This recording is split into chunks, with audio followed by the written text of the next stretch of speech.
"Are you ready, babe?" Sheila asked. Without waiting for me to reply, she carefully lowered herself to tease me. "God, I've missed this," she smiled down at me. But just as she began to pick up the pace, I heard a strange banging noise in the back of my mind. Sheila's smile turned into a mocking laugh as her vision began to fade from my mind. I was almost fully awake now. The dream, or nightmare, as it always turned into, was gone. I realized the noise was someone banging on my front door. Struggling out of bed, I grabbed my robe and made my way towards the door of my flat. "Mr. Sleeman, open up. It's the police," I heard a voice demand as I got closer to the door. Upon opening the door, I was confronted by 4 men, 2 of whom were in police uniforms. One of the men in plain clothes, whom I didn't recognize, stepped forward. "Martin Sleeman, I'm Detective Sergeant Moon," he said, flashing his warrant card at me. "Can we come in? I'd like a word with you, if I may." I had seen enough warrant cards in my life to know it was genuine at first glance, but having grown up on what some folks would consider the wrong side of town, I asked for a better look at his card, just to irritate him. Look, I didn't know what these people wanted, but I hadn't done anything I needed to worry about. "Okay, what is this all about?" I asked as I switched the kettle on after leading them into the kitchen. "If you don't mind, I'll ask the questions," DS Moon replied. "In that case, I won't answer any questions until my solicitor is present." "Have you got something to hide, Mr. Sleeman?" he demanded. Alarm bells really started going off in my head. To be honest, I'd known DC Douglas Collins, the other officer, for years. He knew my name was Marty to everyone. The Mr. Sleeman bit spelled trouble, big time. "No, but I feel slightly outnumbered here. If you want to ask me questions, I want to know in what context you're asking them. It's not often that I get woken up at." I looked at the clock. "It's 5 o'clock. What the hell's so important that you've got to wake me at this time of the morning?" "I'm making inquiries concerning your wife's accident." "What accident?" "Your wife was involved in an accident last night, and I would like to know where you were around 11 p.m. "I was here alone, as I am most evenings nowadays. Is my ex-wife badly hurt?" "She's in intensive care, but the doctors tell me that the prognosis is reasonable." "Now, would you be so kind as to tell me where we can find your Range Rover? Do you suspect I had something to do with my ex-wife's accident?" Mrs. Sleeman and a Mr. Anthony Pride were walking down Finchley Road at approximately 11 o'clock last evening. A Range Rover, traveling quite fast, mounted the pavement and drove straight at them. The car hit your ex-wife but missed Mr. Pride. He claims it was a deliberate attempt to kill both of them. The Range Rover drove off without stopping. "Now I would like to take a close look at your Range Rover, please." "You'll have to wait a couple of hours yet. Vessie's in Roland's garage, having the gearbox replaced again. She's been in there all week." DS Moon looked at the 2 uniformed officers, and they left, presumably to visit Roland. "Is there any way you can prove that you were here last night, Mr. Sleeman?" "That's a good one. How the hell am I expected to prove that I was alone in my flat? The definition of being alone means that I had no one here to vouch for me, doesn't it?" "Well, in that case, I'm going to ask you to come down to the station and help me with my inquiries." "Sure, but you won't mind if I call my solicitor first and then get dressed, will you?" I called my solicitor, who wasn't pleased to be woken at that time of the morning, and then I got dressed. As we left the flat, I noticed Mrs. Cummings, our local nosy Parker, watching us through her kitchen window.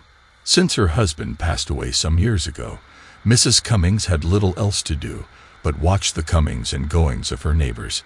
I turned to Doug Collins. "If you have a word with the old witch in there, she'll probably give you a detailed list of my movements all week. Nothing gets past her, no matter what time of night." DC Collins and DS Moon exchanged glances, then Collins walked back and knocked on the old girl's door. DS Moon and I continued down to their car. After sitting there for some time, DC Collins appeared out of the block of flats, and Mooney went over to meet him.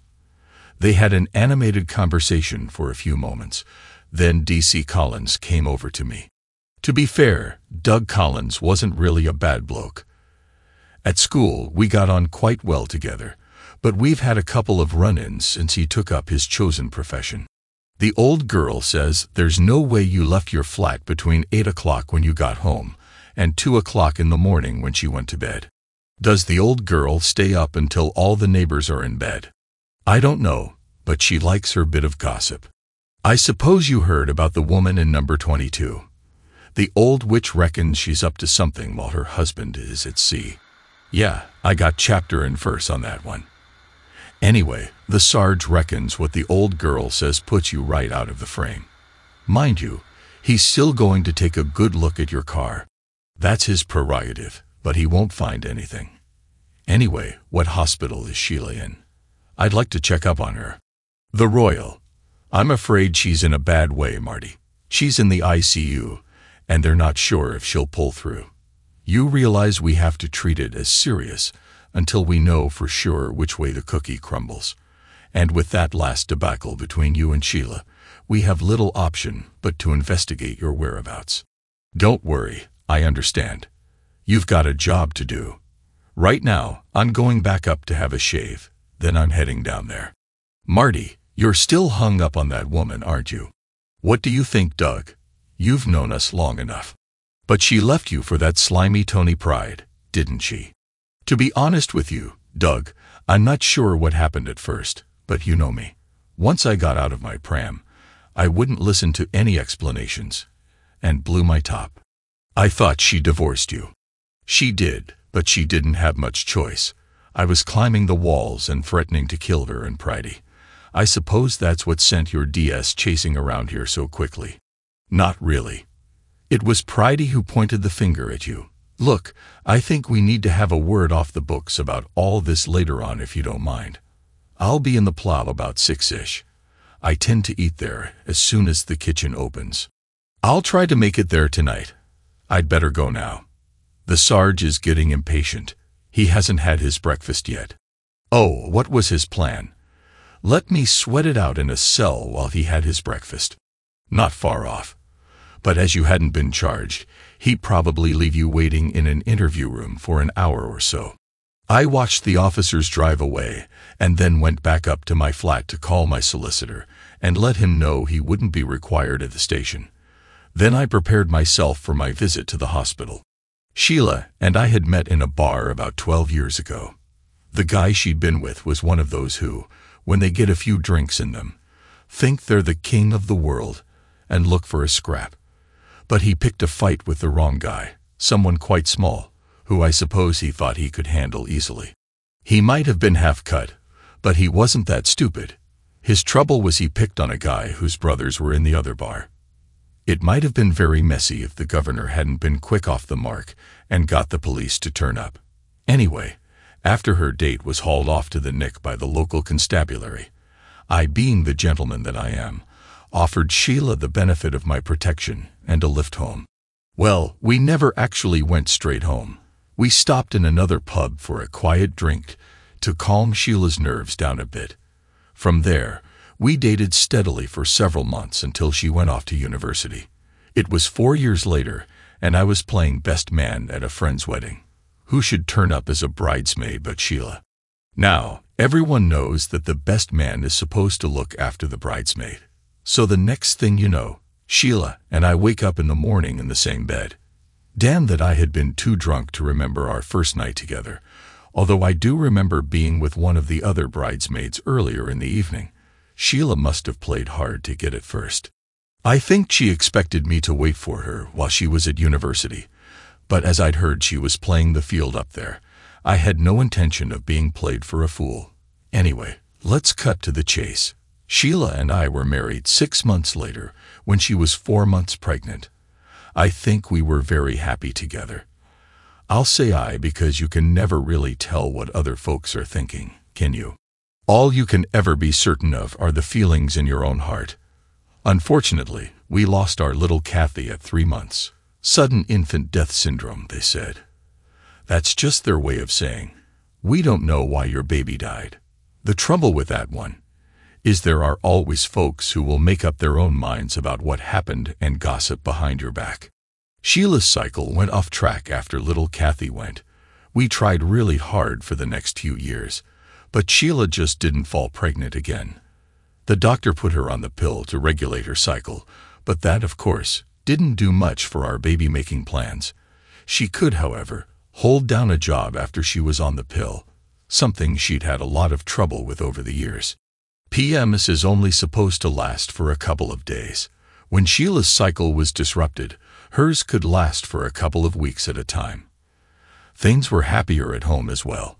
With her cycle going haywire, home life hadn't been too pleasant on occasion. Well, things settled down for about 3 years, then the subject of children came up again. We figured that the pill might have sorted out Sheila's cycle problem. And if she came off it, with luck, things should return to normal. Best laid plans of mice and men. Sheila's periods now came at regular intervals, but we still didn't get lucky in the child stakes. Still, these things can take time. Then one afternoon, I came home from work, and Sheila wasn't home yet. She was always home before me. I started getting dinner ready. Well, I tried, but I'm not much cop at cooking. After wandering around the kitchen like a lost sheep for half an hour or so, I resorted to the old standby and called the local Chinese to have a takeaway delivered. By 7 o'clock, the Chinese had arrived, but there was still no sign of Sheila. I've got to say, by now, I was getting very worried. After all, you read some strange stories in the newspapers nowadays. I called her office, but the security guard said they had all left hours ago. I started calling her friends from work. Luckily, we had one of those personal phone books by the phone, and Sheila had written everybody's number in it. I couldn't get an answer from any of her workmates, so from that, I assumed she must have stopped for a drink with them after work. But by now, it was gone 9 o'clock. Well, it was 1:30 when the taxi pulled up outside, and a very noisy Sheila staggered out, shouting goodnight to her friends.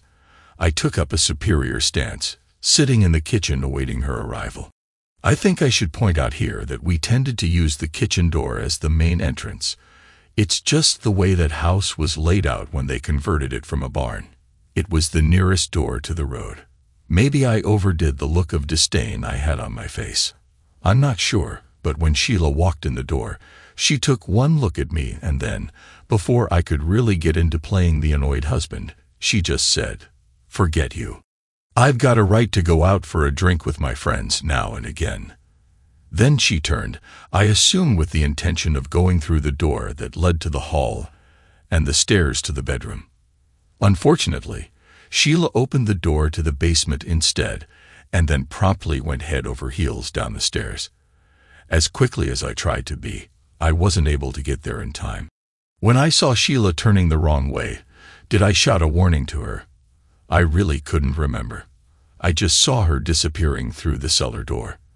The ambulance arrived surprisingly quickly, and Sheila was hauled off to the hospital.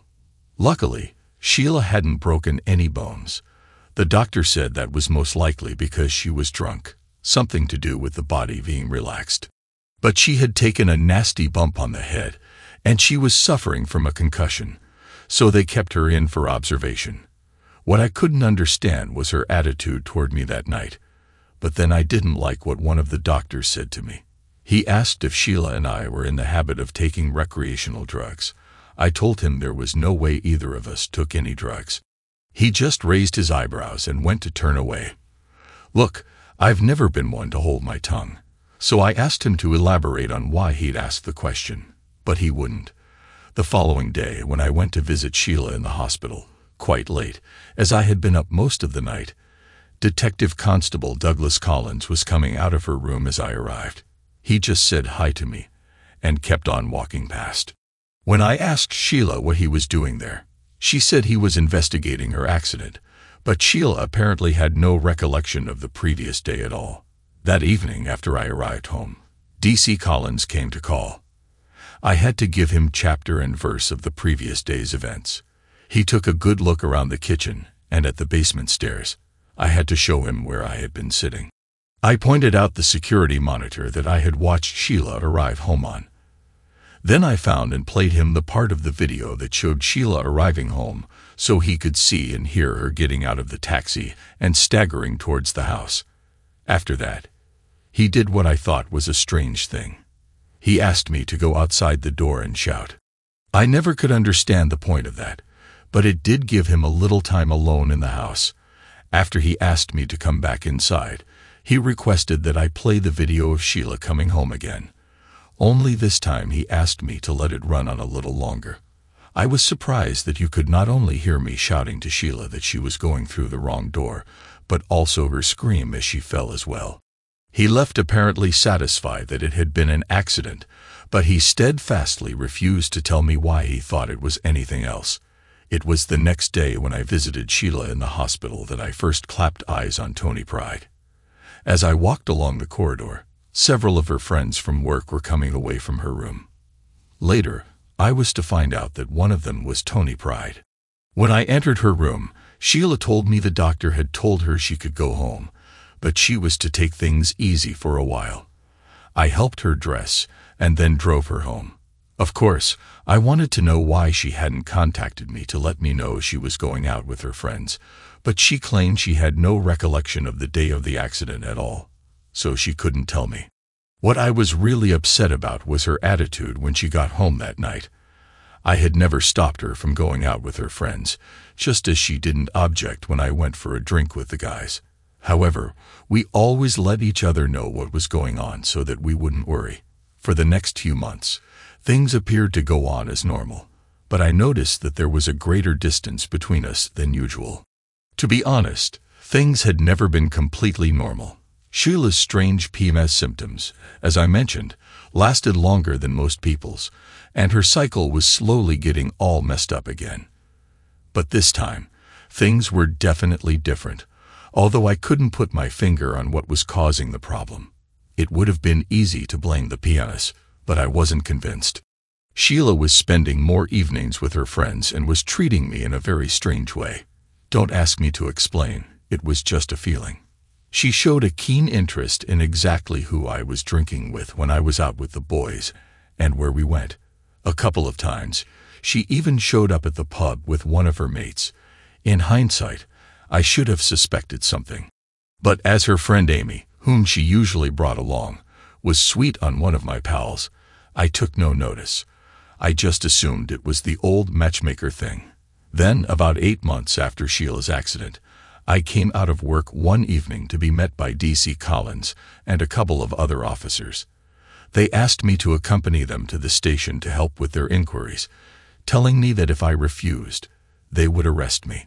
At the station, a detective inspector whom I didn't know questioned me about Sheila's accident on the basement stairs. For 4 hours, he went over the events of that evening again and again. After 16 hours of questioning, they suddenly told me I could go home. When I got home, I was totally shocked to find that Sheila had moved out of the house. No note of explanation. Nothing. I tried to call her on her mobile phone. We had joined the mobile phone set after our last debacle so we could get in touch with each other wherever we were, but her phone was switched off. The following day, I was standing up the road from her office when Sheila finished work. She came out with one of her colleagues. I began walking towards her to ask what the hell was going on. But as I got closer, Tony Pride appeared and put his arm around her. Now I could see that Pride had seen me coming, but I'm positive Sheila and her friend had no idea I was there. Sheila made a move to push his arm away, which I noticed, but it didn't register in my mind at the time. I was angry and not really thinking straight. "Sheila, I need to talk to you," I said as I got close enough. "She has nothing to talk to you about," Pride said as he stepped between us. "Get lost. I'm talking to my wife." What happened next was more of a farce than anything else. Pride took up a classic boxer stance and started skipping about like he was a professional or something. "I'm warning you, I'm an amateur boxer," he announced. "Forget it. I'm really scared." "No, Tony, stay out of this. He'll hurt you," Sheila said, apparently in an attempt to get Pride to back off. But Pride wasn't having any of it, and moved in close.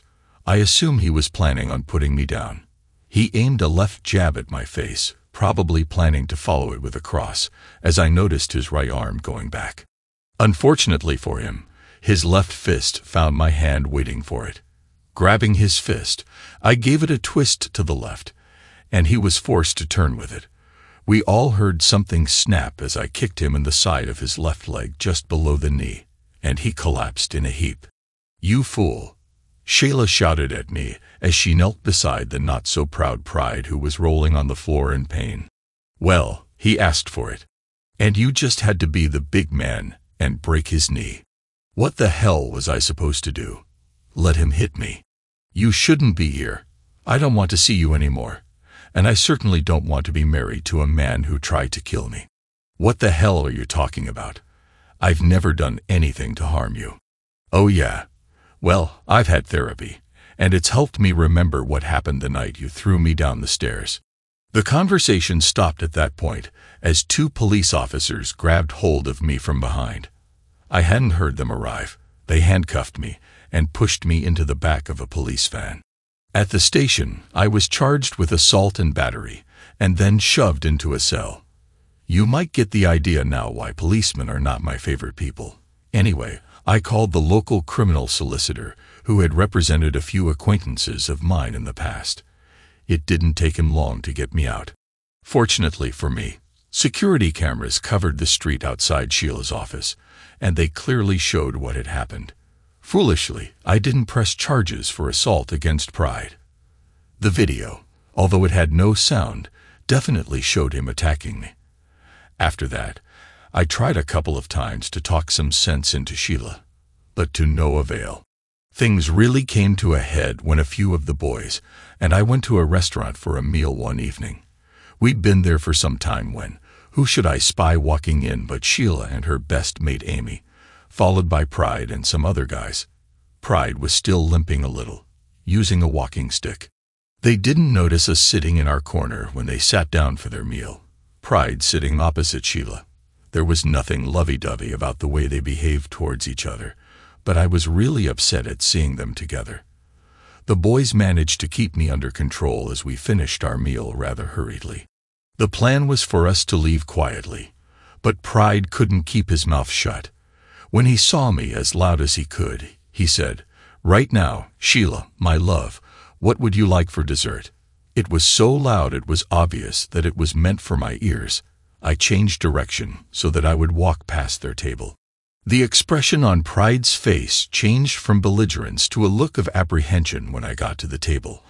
I stopped in, leaning down so I wouldn't have to speak too loudly myself. I told them, "If either of you tries to embarrass me in public again, I'll not be held responsible for my actions. Now, Sheila, if you want to set up home with this guy, apply for a divorce like any civilized person, and don't try to think up lies to get me put in prison." I didn't, Marty. This is not what it looks like. I didn't hear any more as I had walked out of earshot. As we got into the car outside, one of my friends told me that Sheila's friend Amy had followed us out and was standing on the pavement, calling my name. I just told the guy driving to drive on. A few weeks later, my solicitor informed me that he had heard from Sheila's legal people. The divorce went through in a few months. Our lovely house was sold, and our assets were divided equally. As there were no children, and apparently Sheila was getting married again, there was no alimony to discuss. Well, she didn't ask for any. So that brings us to where we were. Just over a year after the divorce, Sheila was in the hospital again, and the police suspected that I was involved in some way. When I got to the hospital, I was surprised to find that Sheila was registered as Mrs. San. I had thought she would have married the guy by now. After I had identified myself to a nurse, she showed me into a room and asked me to wait for the doctor. "Mr. San," the doctor asked as he entered the room. "That's me. So sorry. I am confused. There was a man here earlier who said he was Mrs. San's fiancé. He could well be. I haven't seen Sheila for over a year now. I'm her ex-husband, but you remember the vows. In sickness and in health, for better or for worse, and all that. Just because we're divorced doesn't mean that I'm not concerned about her. This is a bit unusual, but besides her fiancé, there doesn't appear to be anyone else. No other relatives. That's correct. As far as I'm aware, Sheila has no other relatives. She was orphaned some years ago, before I met her. I'm not sure how we proceed with this one, but it can't do any harm to tell you. And we'll need someone to help us with the release forms. Her fiancé tells us she's a Jehovah's Witness, but really, we need to operate on her the sooner, the better. Her fiancé says she wouldn't agree to invasive surgery, but without it, she's going to die. Jehovah's Witness? What the hell are you talking about?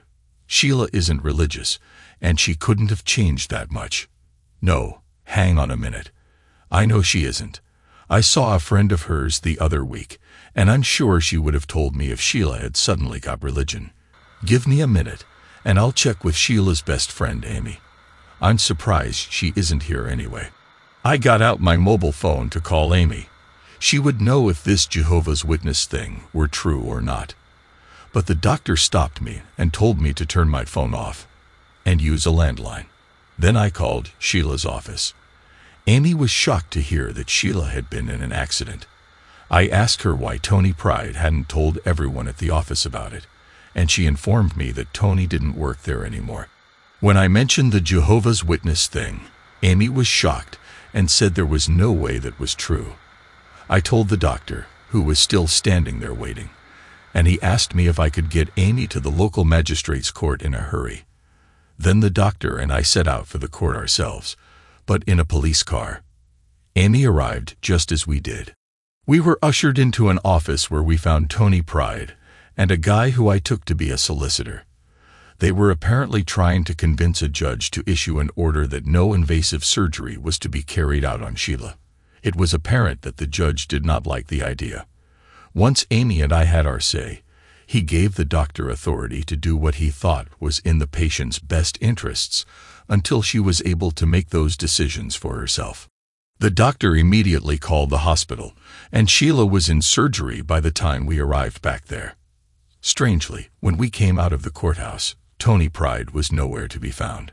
I was sitting in the waiting room when Doug Collins arrived. "I see you never made it to the pub. I guessed you'd still be here," he said. "Christ, what's the time?" I asked. 7:30, he replied. "Bugger, where's the phone?" Amy said as she rushed out of the room, presumably to call someone and postpone a date. "How is she?" Collins asked. "Still in surgery. She's been down there for hours." "Dan, I hope she makes it, for your sake." "Thanks, Doug. Now, what did you want to talk about?" "Well, you know what they say about a cop's nose. It was something the old girl said to me this morning. I'm pretty sure someone was trying to set you up for a fall last night. That nosy neighbor of yours spotted a Range Rover just like yours coming into the car park by your flat a couple of times last night. It was in there twice, once about 1:30, and then again about 11:30. The second time it turned up, it only had one headlight working. I get the feeling whoever was driving it was playing dirty. If it happened to pass any video cameras en route to the accident, it would show up at the right time on the right cameras going both ways. I suspect they expected your car to be parked in the car park, and they would have most likely smashed your headlight to match the damage on the Range Rover that hit Sheila. But why? Hang on, I haven't finished. You remember when Sheila fell down the stairs the other year? I came around and had a word with you. Well, we were acting on an anonymous tip-off. I'll give you one guess where that tip-off came from. I must have looked confused. The call box in the foyer of Sheila's office building. We know it was a gag because it was recorded, and guess what time it was made? Just after 6 of them had returned from visiting Sheila here. I think she told them she couldn't remember what had happened the day before, and one of them decided to get up to some mischief. Well, since that day, I've had a good idea who, but I haven't been able to figure out the why. Of course, you knocking him about didn't help any. You think Pride said about driving Sheila and me apart? I'm sure he did. What better way to separate a couple than to get her to believe her husband tried to hurt her? Amy returned at this point. Well, I suppose he wanted Sheila divorced and single so he could marry her. He might want to marry Sheila, but she doesn't want to marry him, Amy said with an uncharacteristic tone to her voice. But they're engaged, I said. According to him, but not according to her. She goes out with him socially, but that's all. I don't think they have even kissed each other, let alone anything else. He's asked her to marry him on more than one occasion, but she's got a problem about accepting. He tells everybody that they are engaged, but sometimes Sheila has had a real go at him over it. I don't understand. What's her problem? You luckhead. She's in love with you. Talk sense, Amy. Sheila divorced me, remember? Yes, because she likes living. Sheila has been in a real mess for the last year or so, ever since you started playing around with that girl. Sheila knew you wanted to get her out of the way so you could marry the mother of your children. What the hell are you talking about now? I haven't been playing around with anybody, and I certainly haven't got any children out there. Well, that's what she believes because someone put the idea into her head that you've got a girlfriend somewhere, and she's convinced you tried to hurt her. I know she's been very confused that you haven't moved in with the girl. Amy's right, you know Marty, dug at it. And I think it's Tony Pride who's been putting these ideas into Sheila's head.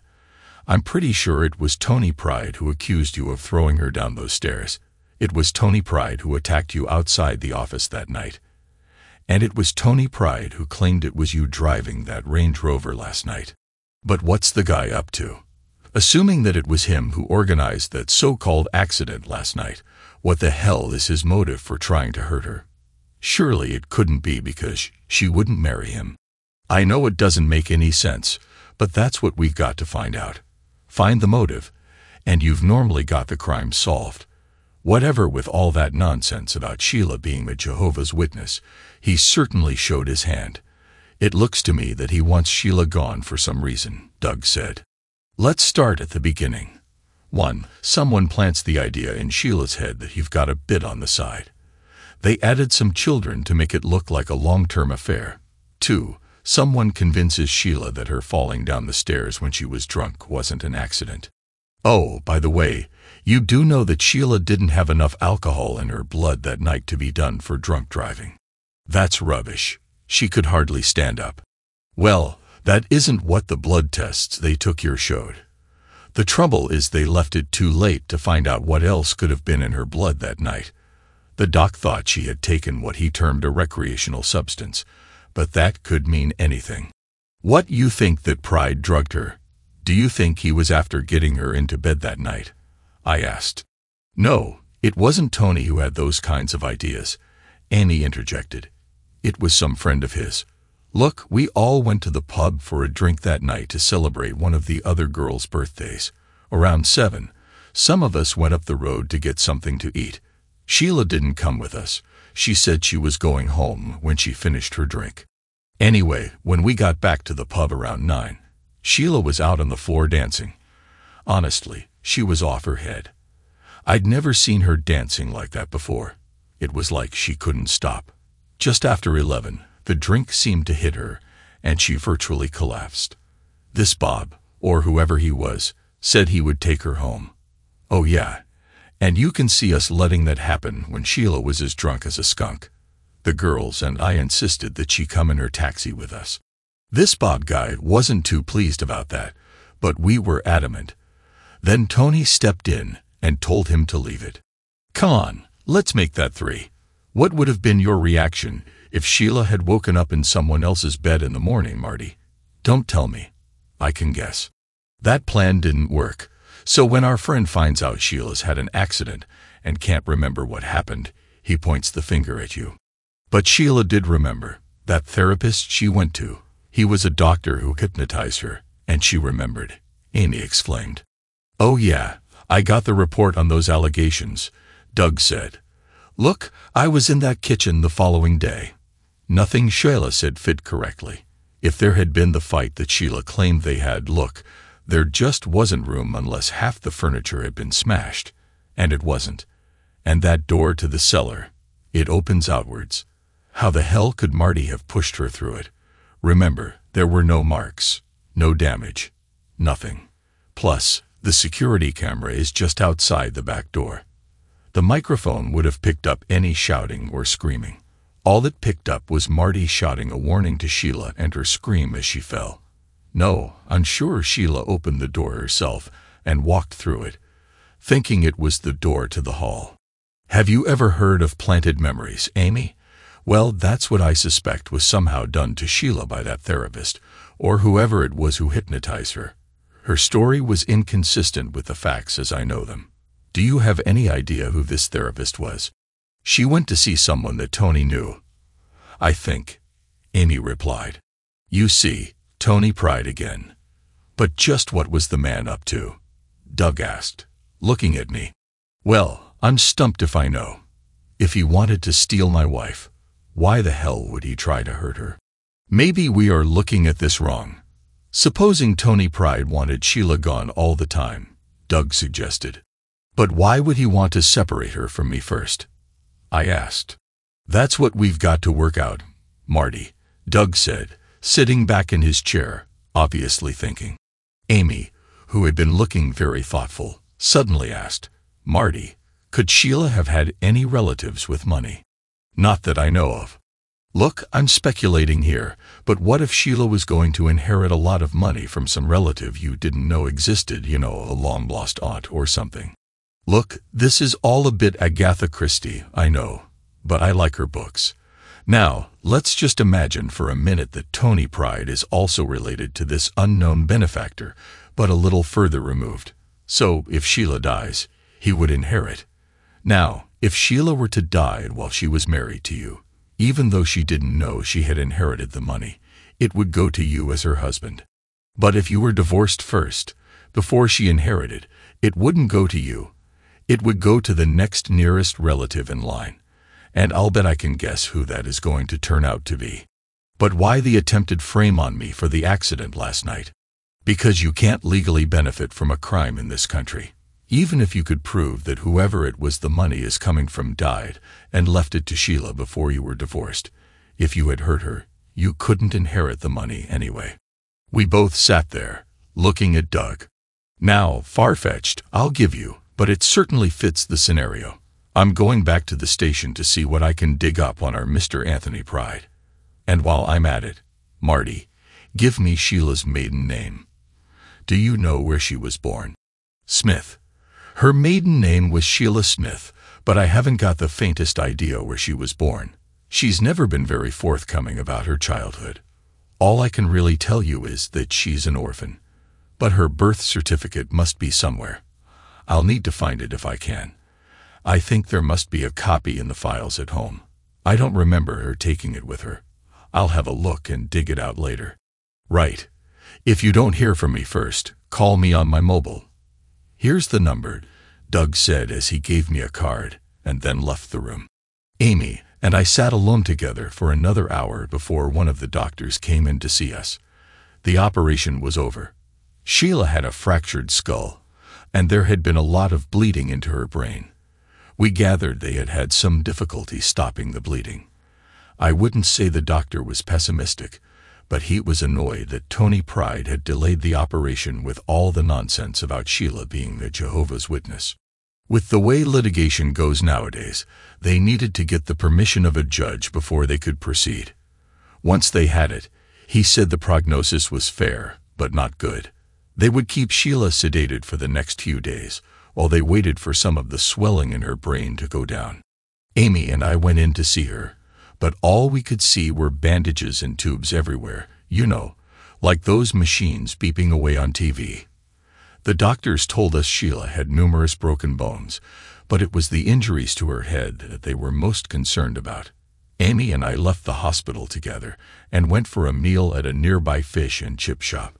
I dropped Amy off at home, and she asked me to pick her up and take her back to the hospital in the morning. She had no intention of returning to work until she knew Sheila was all right. At home, I searched our files for Sheila's birth certificate, but couldn't find it. Then it struck me, none of our papers were there.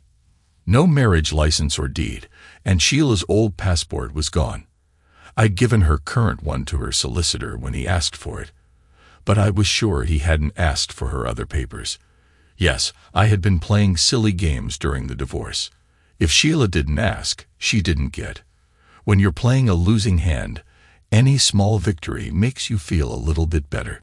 I didn't sleep well that night. I don't think I slept at all. Amy and I were back at the hospital at 8 o'clock, but there was no change in Sheila's condition. Tony Pride hadn't shown up again either. I rang my office and told them I wouldn't be in for some time. They didn't object, which is the advantage of being good at your job. They didn't want to lose me. Doug Collins turned up again around 1:30. I noticed Detective Sergeant Moon came with him this time, but he stayed well away from me, except when he came over to ask how Sheila was. He'd already spoken to the doctor, so I think he was trying to build a bridge. Doug said they couldn't find Tony Pride. Well, not the Tony Pride that we all knew. Whoever he was, he had stolen someone else's identity. The real Tony Pride, according to the paperwork, was living in Australia. The address he had been using was for a rented room in a house. Apparently, they only ever saw him about once a week when he collected his mail. Everything that was known about him was false. 2 weeks passed with Amy and I sitting by Sheila's bed all day, every day. Then, one morning, Doug Collins came in and told us he'd managed to trace Sheila's now deceased great-uncle. Apparently, the man had several £1,000,000 that Sheila would inherit. It turned out she had been orphaned much younger than I had thought. She had been adopted, and her new parents had changed her surname. Doug had been to see them, and they told him she had not taken the news of her adoption very well. A rift had formed between them, and she had effectively run away. They hadn't seen or heard from her since she was 18. They turned up at the hospital one day, but they didn't stay long. It must have been upsetting for them to see her in that condition. I told them I would let them know when she regained consciousness. They thanked me and said they would return then. One of the nurses told me they called 3 times a day after that for progress reports. Weeks after the accident, things had changed a little. Some of the bandages had been removed, but we still sat there, listening to the monotonous beep of the heart monitor. One of the machines that were recording Sheila's brain activity had been showing signs that made the medical staff optimistic, but they meant little to us. Amy and I had both returned to work by then. We had a rotation going. I sat with Sheila one day, Amy the next, and one of the other girls from Sheila's office took the third day. Then it was my turn again. Both Amy and I visited every evening and ate together afterward. We had our own table at the fish and chip shop by then, and a sign had appeared on the wall saying, "No change."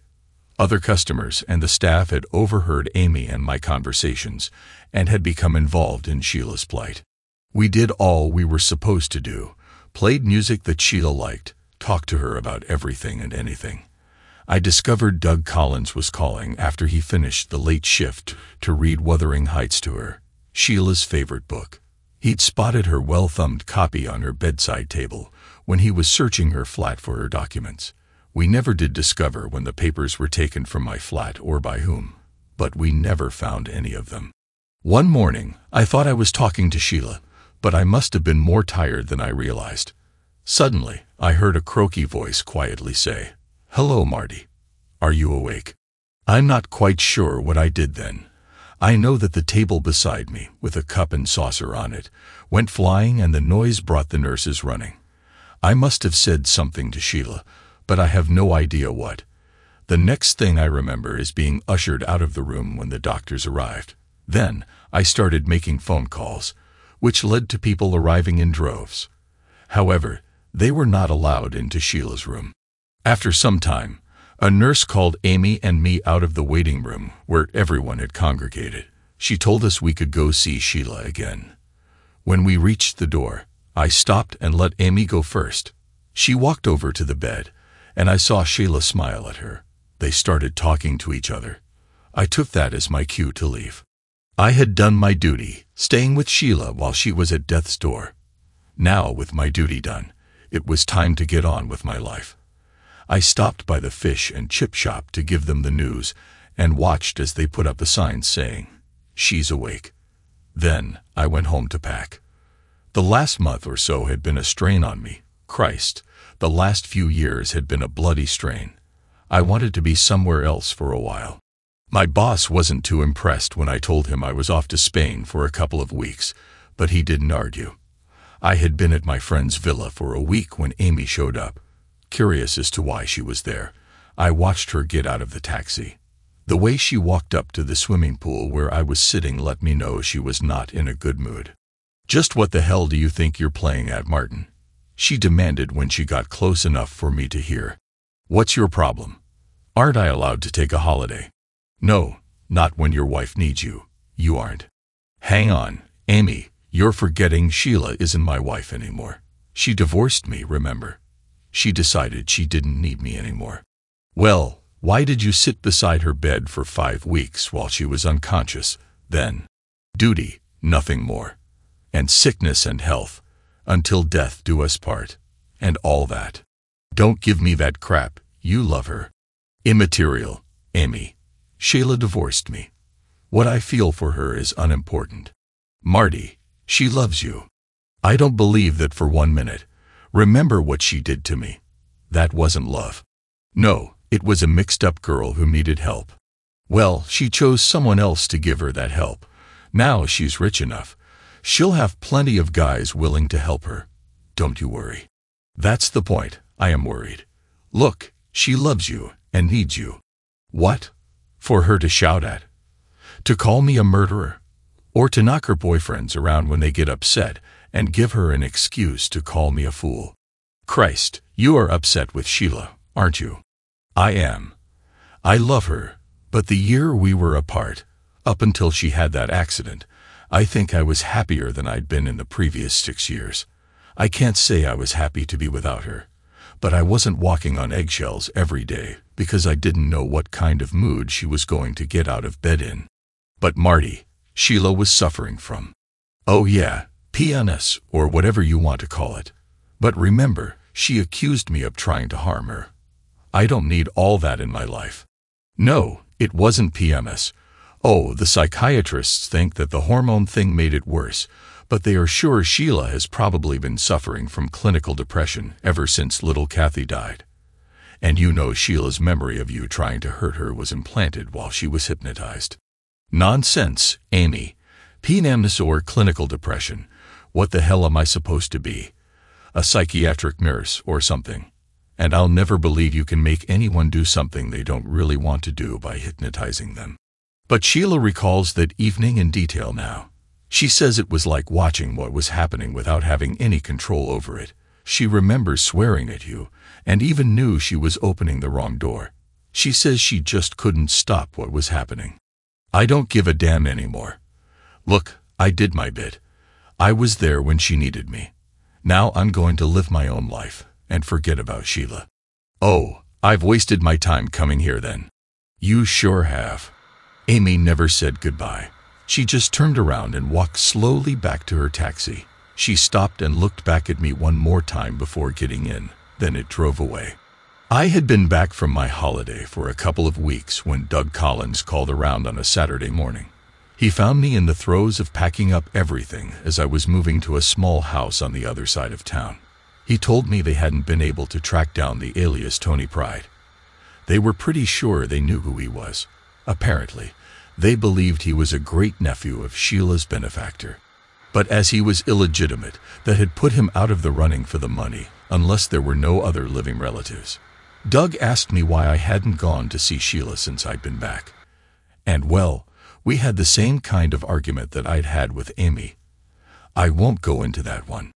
About 6 months later, my solicitor asked me to call on him. He presented me with a check for nearly £5 million. Apparently, it was my half of Sheila's inheritance. We had mutually agreed to split our assets down the middle when we divorced. Since her great-uncle had actually died before we were divorced, Sheila had sent half the money on to me. With due ceremony, I tore the check into pieces and asked my solicitor to send it back. We went through that same pantomime at least 5 times before the check stopped arriving. The next thing that hit me was the Inland Revenue. They sent me a demand for tax on the £5 million. It took a lot of persuading to convince them that I had not accepted the money. One of the tax inspectors actually said to me, "Are you nuts?" "I was when I married her, but I'm not anymore," I replied. I think he was the one who finally accepted the fact that I was not going to take the money. During the next year, I changed my job. I was headhunted by another company, where I made a fresh start and started dating some of the girls in the office. Nothing serious. Once bitten, twice shy, and all that. One of the girls I went out with was a member of the local country club, and she introduced me to golf. It was more exercise than I'd had in years. I wasn't much good at it, but I enjoyed playing. So I joined the country club myself. Generally, I tended to play on my own. Not being very good, I wouldn't show myself up too much that way. There are 3 courses, so by making an early start in the summer, I was usually on my own on the course most of the time, with no one chasing up behind me. One morning, by the 5th green, I was hunting for at least one of the balls I'd managed to knock into the woods. After looking around for a while and locating 2 balls that weren't mine, I was just coming out of the small thicket, but on the wrong side, over by the 6th tee, when someone on the 6th must have sliced a ball that made a hole in one right on my nose. I was stunned for a couple of minutes and found myself sitting on the ground, nursing my nose, when the culprit came over, apologizing profusely. "Hasn't anyone ever told you to shout 4 before you tee off?" I demanded in anger. I couldn't see a thing as both my eyes were watering so much. "I'm sorry, Marty. I didn't realize you were so close." I knew that voice, but for a minute, I couldn't or didn't want to place it. "Who are you?" "I can't see," I demanded. "Don't you know?" the voice asked. I did know, but I didn't want to. "I can't see. Point me in the direction of the clubhouse," I said as I got to my feet. "What about your stuff? I'll walk back with you and carry your clubs for you." "No, don't bother. I'll get one of the caddies to collect them for me." "Marty, I can't let you go off like this. I'm coming with you." "No, leave me alone. Haven't you messed up my life enough?" "Marty, I never meant to treat you so badly. I didn't realize how badly I'd behaved towards you until Amy told me when she came back from Spain." "That's over now, Sheila. Just stay out of my life in the future, will you?" "No, I'm not going to do that, Marty. I love you, and I believe you love me. Well, you might not love me at this particular minute, as I've just hit you with a golf ball, but I know I can make you love me again." "Huh, I had planned that you would catch me about here. I'm sorry I hit you. What's it going to take, woman, to convince you to stay away from me?" "Well, I'd suggest you start by trying to get a court order, but as I've got enough cash to fight you on that all the way to the European court, I think you'll be wasting your time on that one. Look, the sensible thing is for me to take you to the clubhouse and then to the hospital if need be. We can talk about everything else later." Well, I'm having that damn dream again. There she is, like always, bouncing up and down on me. But hang on. What's that noise? The babies are crying. Don't worry about that. The nanny will see to them. That's what she's paid for, Sheila said, smiling down at me. Life goes on. Life goes on. Thanks to everyone who took the time to listen to today's stories. If you enjoyed it, please consider liking and subscribing if you haven't already. Feel free to share your thoughts on the events in the comments below. Take care.